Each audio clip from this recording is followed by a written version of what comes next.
Je t'aime, tu le sais. C'est parce que je t'aime que je suis jaloux. Il ment. C'est un mensonge. C'est parce que je t'aime que je suis jaloux. Je suis... Non. Ce n'est pas une affaire de je t'aime.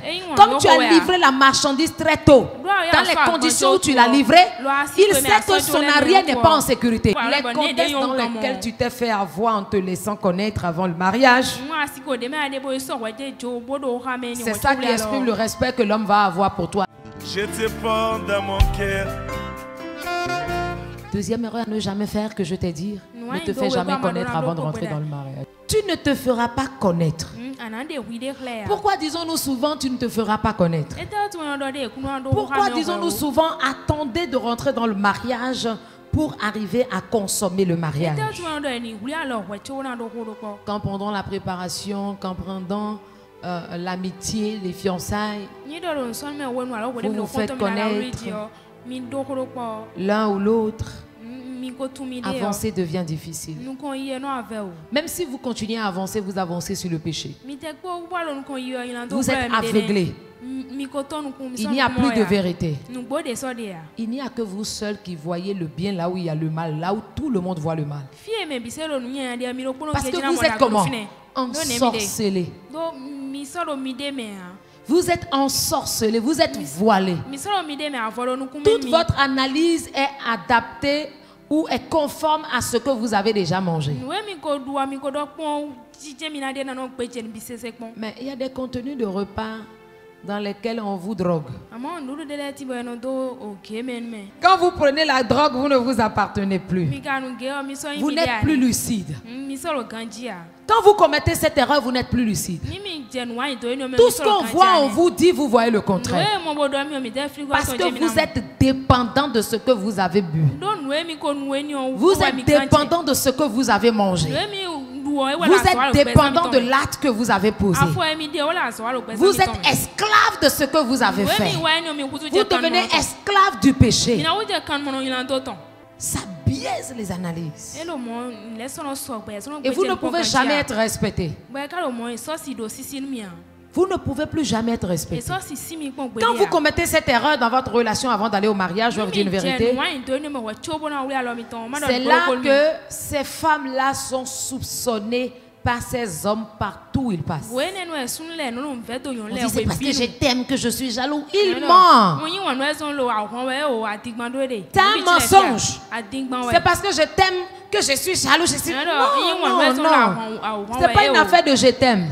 Comme tu as livré la marchandise très tôt, dans les conditions où tu l'as livrée, il sait que son arrière n'est pas en sécurité.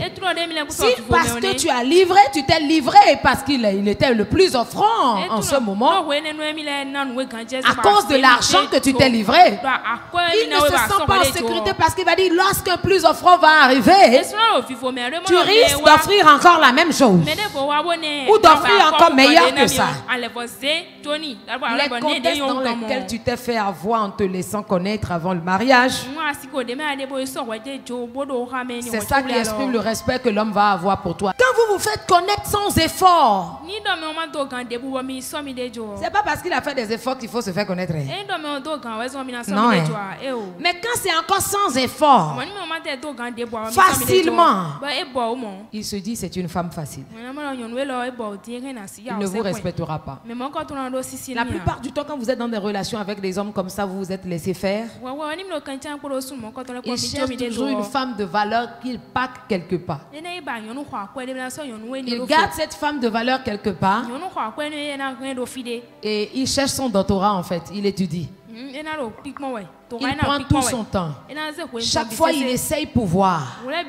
Cette femme n'est pas facile. Bon, il s'en va rapidement au marché satisfaire sa libido. L'autre est toujours là au frère, respecté et tout. Mais toutes les fois que lui, il aura envie de satisfaire sa libido, il va vers la femme la plus facile. Quand il est prêt, il sort de là et il s'attache à l'autre. C'est là que la femme va commencer à pleurer. Il est mauvais, il est méchant. C'est moi, je lui faisais tout. c'est parce que tu enfreins à une règle de Dieu.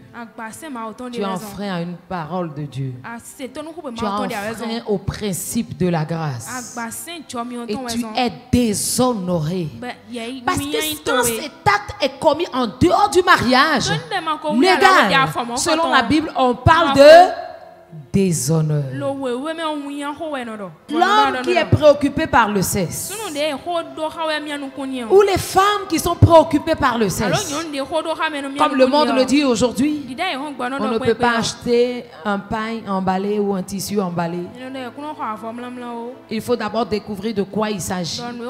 Et si après le mariage, il est stérile, elle est stérile. Et si après le mariage, il ne peut pas enfanter, il est impuissant. La Bible dit que ce que Dieu donne n'est jamais suivi de chagrin.